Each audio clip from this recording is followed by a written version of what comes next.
There was no template. You couldn't look back historically and say, look, here's a fantasy movie that was done in color with these big stars playing fantasy characters. You didn't have that to aspire to, so it was more of a gut-level decision to move forward with this project. For Louis B. Mayer, The Wizard of Oz was a chance to demonstrate that MGM was the master of worlds, both real and imagined.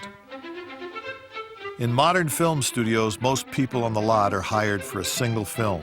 During the studio era, most everyone's an employee. The directors were under contract, the cinematographers, the art department, the sound people. It was endless. I mean, people spent their entire careers at one studio. And they had great staffs of composers, and they had great staffs of orchestrators. The MGM Orchestra was just one of many dedicated staff orchestras that existed for every single studio. There were hundreds and hundreds of great musicians, but Metro was always determined to have the best of the best. Each studio had a workroom and a craft shop, and people who made wonderful jewelry, who did it, you know, time after time. So all the major studios had a power company on the lot where they transformed very high voltage current they got from, in this case, probably Hoover Dam. The thing with a timeless movie like The Wizard of Oz is that it is a product of its time. In those days, we wore coats and ties or suits, you know, and nowadays you've got to look like you're shot out of a cannon to be in this business. Otherwise, they think you're going to a funeral, you know. In 1937, at a time when a steak dinner costs 75 cents, Arthur Freed is one of Hollywood's best-paid songwriters. Then Freed takes a supreme gamble. He convinces Louis B. Mayer to make him an apprentice producer, taking an 80% cut in pay. When the rights to The Wizard of Oz are purchased by the studio, Freed knows the musical can make his new career or break it. He was made assistant producer, uncredited, on The Wizard of Oz, and the one decision that was solely his was the ability to choose who was to write the score for The Wizard of Oz. Now, this was a plum project. The Wizard of Oz was being made as an answer to Snow White and the Seven Dwarfs, and everybody in Hollywood wanted a job working on that film, and especially the songwriters. Freed can play it safe. Instead, he shoots for the moon. He hires a pair of New York songwriters, Yip Harburg and Harold Arlen. On Broadway, their style of using rhyming lyrics and music to tell a story has proven highly successful. Integrated dialogue and music. That device had not worked well in Hollywood, and it was considered box office death and was considered too sophisticated for the public.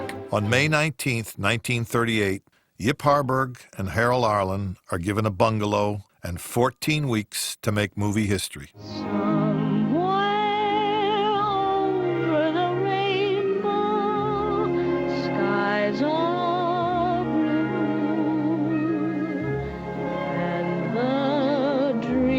That you dare to dream really do come true. When she opens the film with Over the Rainbow and you hear that sound, it's just so beautiful.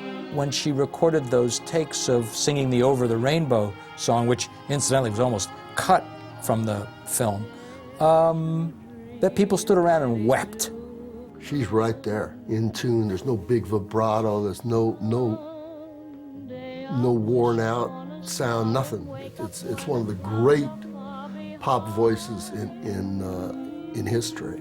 And the song is perfect, absolutely perfect for the picture. And it's, you know,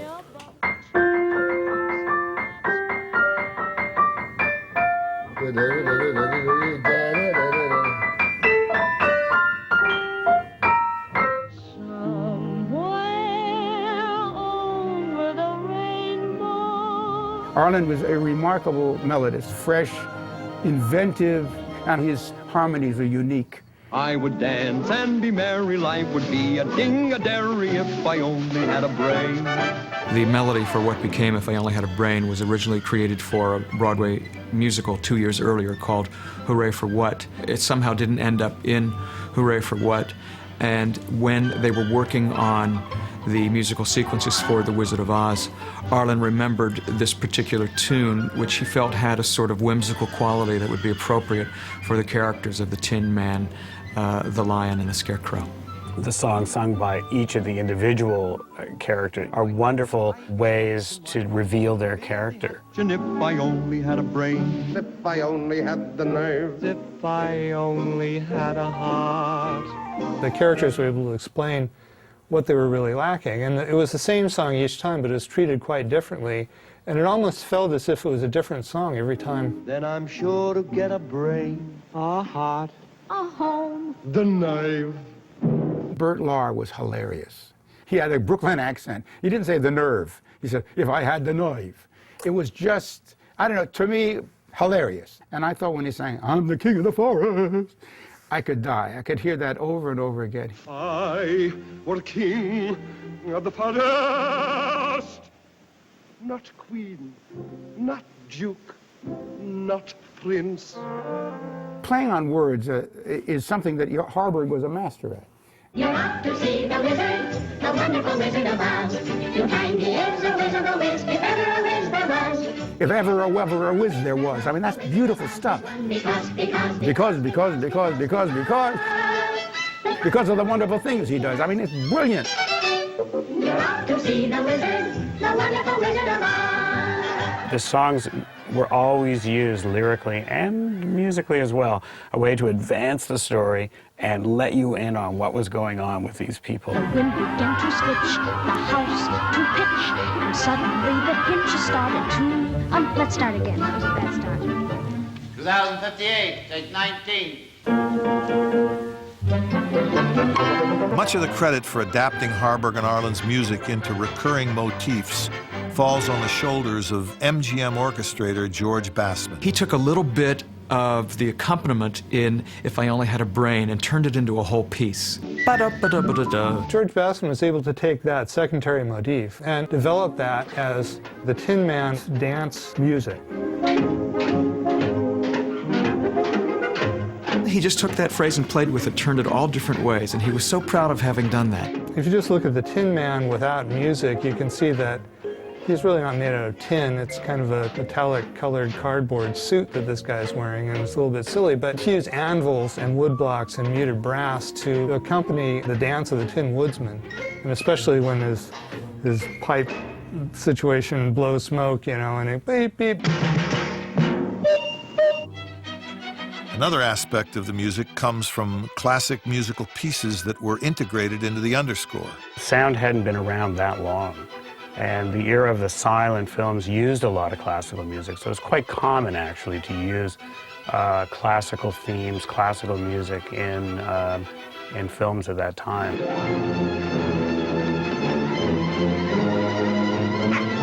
The choice to use a bit of Mussorgsky in the Witch's Castle, it gave an appropriate sense of menace to the audience while still connecting them to something that they most likely would have recognized. You knew instantly that the bicycle riding school marm was the witch just because of the way the music was used.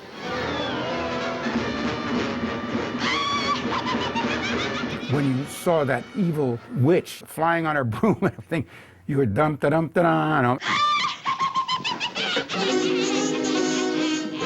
If they had made another choice, suddenly the winged monkeys would no longer be menacing. They would be, you know, like little puppy dogs or something like that. Now fly! Fly! One key element in the musical success of The Wizard of Oz is the application of a breakthrough technology, lip syncing.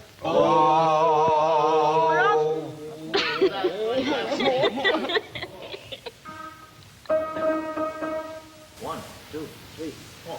Oh, we're off to see the wizard, the wonderful Wizard of Oz. In 1938, MGM had developed a very complex system of recording and shooting musicals with overdubs and multi-tracking, and most interestingly, pre-recording.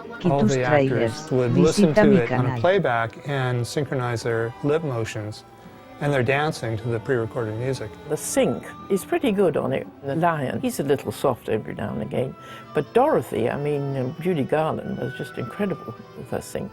Ken Darby created many of the wonderful vocal and choral arrangements that we hear in the film, and also helped to create the voices and sounds of the Munchkins with Douglas Shearer, who was the director of recording. The soldiers chanting was done with a bit of technological sleight of hand as well, and actually speeding up the tape recorders that were used to record the male voices and then playing it back at normal speed, which pitched the voices down a fourth and made them sound like monsters.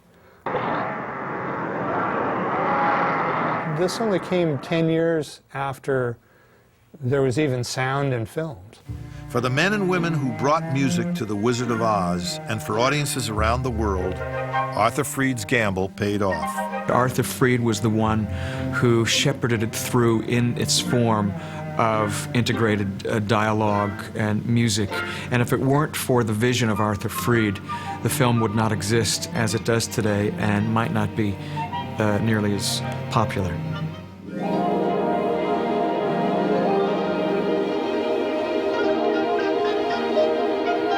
But for those whose task it was to create the places in the book, getting it wrong is a very real possibility.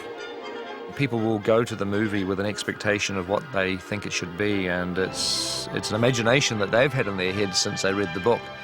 And as a filmmaker, you've got to try to meet this invisible threshold. Now you could do it with all these visual effects, but I guarantee you they'd probably overdo it. And you certainly couldn't do a magical book like that in a movie at that time. It couldn't be done. I am Oz, the great and powerful. L. Frank Baum's writing and W. Denslow's illustrations provide only a general guide to places and props that would now have to be designed, drawn, built, and decorated for the camera. The little girl gave a cry of amazement and looked about her eyes growing bigger and bigger at the wonderful sights she saw. Deciding what those sights are and how they should look is largely left to the imagination until filming in Munchkinland begins in 1938. The little people who live in this land, it's Munchkin land, and you are their national heroine, my dear. It's all right. You may all come out and thank her. To mobilize a film of this size in such a relative short amount of time, now you might have a year of pre-production on a film this elaborate, and they did everything in 18 months. In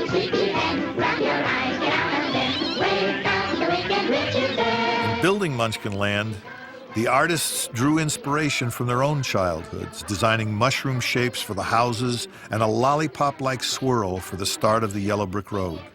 Special features like weird trees, you love getting that in a script because that gives you a chance to use your artistic abilities. Ouch! What do you think you're doing? The simple tools that you have is your brain and your wrist and a pencil. Pretty soon out of a few scratches comes a big castle. Her castle was very interesting to me. When I saw her fly out of her turret, I thought, well, how very Darth Vader this is. It's very gray, it's very stoic, abstract expressionist. When I was on the set of Lord of the Rings and we were outside of this city, I had this distinct impression because of these gargoyles who were outside guarding the bridge. And something about the rock formations and the set, it really brought me back to The Wizard of Oz. In 1938, MGM is ideally suited to the demands of bringing The Wizard of Oz to the screen. The art department is the envy of other studios. We had about 7 or 8 draftsmen at Paramount. I think they had 40 at MGM. So that was the difference, It was a complete architectural plant, from the designer to the draftsman, to the mill, to the stage. So it was a factory process of talented people that could take any subject, design it, and build it, and see it erected on the stage in a way that could be shot by a cinematographer. You knew everybody on the lot then, producers, directors, and then you had all the shops on the lot, from hardware to paint, and it was fantastic. It had to have been a wonderful way to design because you could really see it all coming together in one place. Everybody gets ideas and feeds off each other creatively. And you see an architectural detail that's gone into a building and you kind of go, oh, that'd be a great hat. MGM's art department's led by a meticulous artist who will earn 11 Oscars in his lifetime. Cedric Gibbons. The 60 sets that'll become Oz are overseen by his assistant, William Horning. William Horning was a strict architectural designer. He would look at every drawing and make sure that the 1/8 scale matched the 1/4 scale, matched the 3/4 scale size drawings. So when they got down to the mill and carpenters started reading those drawings, they matched. So it really was an architectural firm with a artistic touch. Complicating Horning's task is the fact that every scene in the film will be shot indoors. But no stage is large enough to create the massive cornfield where Dorothy meets the Scarecrow. This is accomplished through some masterful painting on an enormous backdrop, 25 feet high and 400 feet long. George Gibson, that handled their scenic department, was himself one of the fine watercolorists in this country. He didn't see the big canvas of a backing as just that. It was another enlarged fine art painting. If you look close enough, you can see the painting and whatnot. But it's okay because there's a combination of a theatrical approach to making that movie and a cinematic approach. It takes Gibson and 12 fellow artists 3 weeks to paint the cornfield. But many scenes require an even larger vista.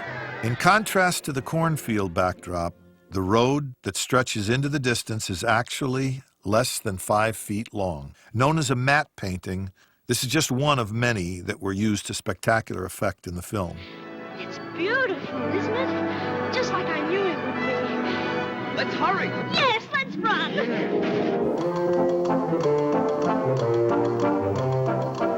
If you look at the costumes of Wizard of Oz, you know exactly what that movie is. One is straw, one is tin, one is a lion, and you accept it totally. I don't think you question that there's somebody inside going, you know. Ray Bolger, when he danced, you didn't feel he had a bone in his body. And that is the success of the Scarecrow costume. It has a feeling of nothing inside except straw. Well, the Cowardly Lion, which was always one of my favorite characters, and makeups, played by Burt Lahr, and the makeup was applied by Charlie Schramm. And apparently Burt Lahr was one of those kind of neurotic actors. He would only have a certain amount of time that he would allow them to do the makeup in, and even if he got there early, he wouldn't sit in the chair until 6 o'clock. But it makes that makeup even that much better to know that you could actually do it on somebody that kind of fights you along the way. Put 'em up, put 'em up. And the suit that he wore was actually apparently a lion skin, a tanned lion skin that was, you know, re-sewn together in a way to make a suit, which I'm sure was quite hot and uncomfortable for him. Jack Haley in the Tin Man makeup wasn't any piece of cake to wear either. I mean, from what I understand, you couldn't sit down in that costume, and it was, you know, made of leather and buckram or something, and it had to be kind of stiff and awkward to have those arms like that and the legs, and to not be able to sit. Did that hurt? As a rule, usually we'll bitch and moan about having to do something like that, you know. But like I said, where I think the torture comes in is on a day-to-day basis to have to go through this procedure, and the time it takes to put it on. You come in that much earlier in the morning, it takes time to get it off and remove it properly, and still have skin at the end of the day. Among Hollywood's most renowned costume designers is MGM's Adrian. His largest design challenge is creating the clothing worn by Oz's smallest inhabitants. He understood scale for the Munchkins. By making everything larger, it made them smaller. He gave them proportions in their costumes that dwarfed their heights. Today that everyone would be freaking out that you had to make 500 hats, 500 pair of shoes, 85 pair of stockings one color, 85 pairs of stockings another color. Oh, you had every kind of munchkin out there. You had a whole world that you created. It's a difficult kind of proportion to make, and they did an amazing job because they all had integrity as people and as characters, and you totally believed that there was a Munchkin land and you were in it. Costumes, matte paintings, backdrops, and enormous sets allowed the filmmakers to create a world with epic scope. But what goes inside the world has left the greatest impression. The way that it portrayed Oz and the vibrant way in which the world came to life. They didn't just try to adapt the book faithfully, they tried to bring a whole extra layer of magic to the storytelling. One of the most fundamental challenges of The Wizard of Oz is making the impossible look as real as a summer day in Kansas. The Wizard of Oz was a showcase for invention. The man in charge of Ozian impossibilities is Arnold Buddy Gillespie, a self-made, self-taught special effects wizard. Buddy Gillespie, who himself had been an art director way back on the original Ben-Hur. And he ended up being the trick photography guy just because he was the only one willing to take on the challenge. Some of Gillespie's illusions proved deceptively simple.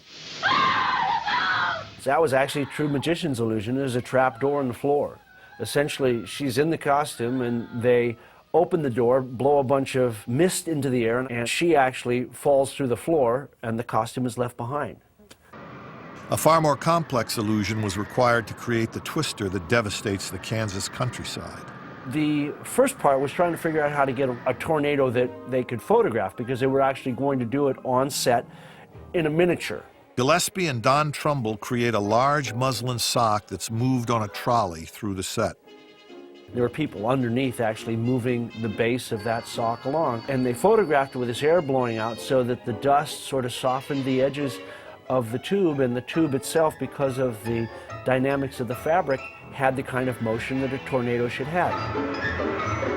The interior of the tornado that Dorothy sees out her window was created using lighting effects over a painted backdrop. And then they combined that by shooting the guys in the rowboat and the Wicked Witch on the bicycle and all that stuff. Those were all shot against neutral backgrounds and double exposed. Now we have computers that create things, and you copy things digitally and replace something and put something on a frame. You can put it frame after frame after frame if you want. But in those days, you had to plan it in your head and think about it, and then send it to the laboratories who would actually do it. And you probably wouldn't see it for 2 or 3 weeks after you'd ordered it. Not so fast! Go away and come back tomorrow. Instead of a screen, the disembodied head of Oz is projected onto smoke, giving the static figure a life of its own. I am Oz, the great and powerful. It's so simple, and it's truly smoke and mirrors, because in fact the guy's behind the curtain and he's... Think yourselves lucky that I'm giving you audience tomorrow instead of 20 years from now. Oh. Today, effects like these would be created using computers. In Gillespie's day, the effects are developed through hands-on experimentation. The Surrender Dorothy effect, they were shooting up through a glass table, essentially, with a guy with a syringe who was squirting dye or ink or something into it, and then they would blast it with white opaque water to make it disperse. And that's just absolutely brilliant. You know, at a time when, what do you have? You have what you can go to the hardware store. And even the hardware stores weren't that great then. The Wizard of Oz is an absolute milestone in visual effects filmmaking. There is ingenious visual effects work and incredible imagination.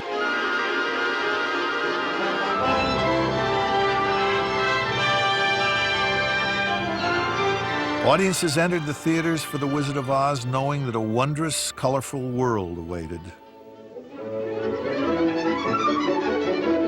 Instead, they got Kansas. To do a film that was pure color and yet started in sepia tone, that is an amazing piece of guts to do that.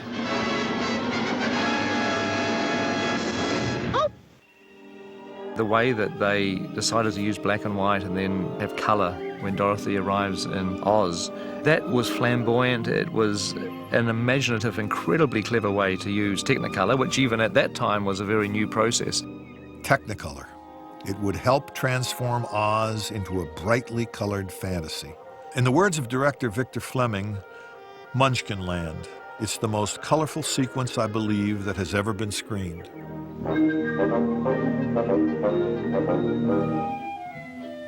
It exploded with color. I mean, everything was brilliant and gorgeous, but it was warm and inviting at the same time.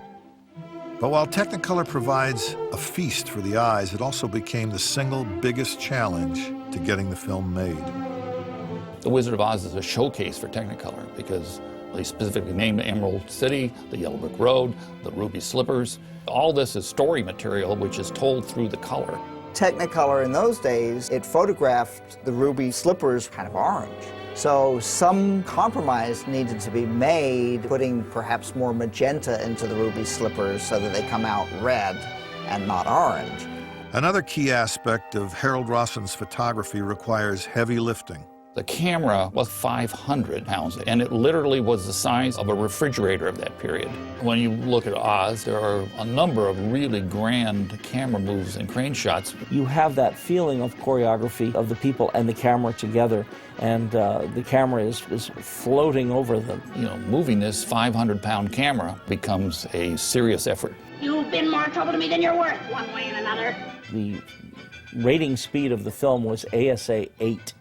Which, considering that today we walk around with 400 as our standard, it is just astounding the amount of light it took to deliver the images with the depth of field that they have in this picture. They had to go back to arc lamps, which they had used in the silent days. Of course, with all that light comes a lot of heat, and that's further compounding a person in makeup or in costumes, or the poor guys that were in the monkey suits hanging from the grid.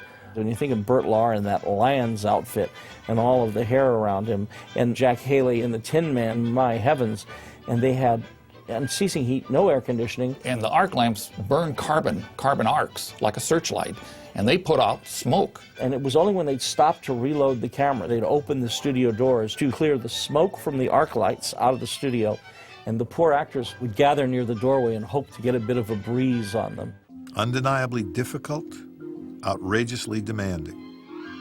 Technicolor was a light-sucking, energy-sapping exercise in frustration. When you see it on the big screen today, you go, haha, glad I don't have to beat that tomorrow. But when combined with the direction of Victor Fleming and the talent of Harold Rosson, Technicolor did more than simply photograph a fantasy. Oz became Technicolor, and Technicolor became Oz.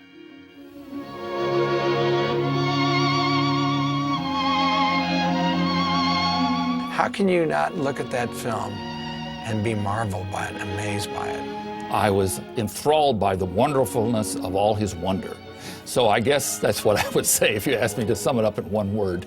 This film has had the advantage of being shown time and time again in a way that ingratiated itself with a certain generation who in turn wanted to share it with the next generation. I mean, I forced my kids to watch Wizard of Oz. You know, I remember my daughter Veronica, when she was 3, I sat there like with tears in my eyes, watching her big eyes just kind of staring at the TV screen and just like soaking this in, you know, and it's just like, you know, I can give this to my daughter. That's something that I love so much, you know. I think of Dorothy and Ruby's slippers and Toto, and it's just precious. I had a crush on Judy Garland, but that goes without saying. Judy Garland was some kind of genius, not only as a singer, but as an actor, and nowhere more on view than in this film. I think a fabulous, entertaining film, and I think that we need more like that, to be honest with you. It's light-hearted, it's got a moral to it. And the lesson of The Wizard of Oz is, well, when you think you're lacking something, where do you find it? You look inside. You can feel the heart and the care that's gone into every frame of that film. It is a great film. And beautifully done, and it'll last forever, you know. And now, thanks to the restoration that has happened to it, it looks and sounds better than it ever has, and will be around for a long time.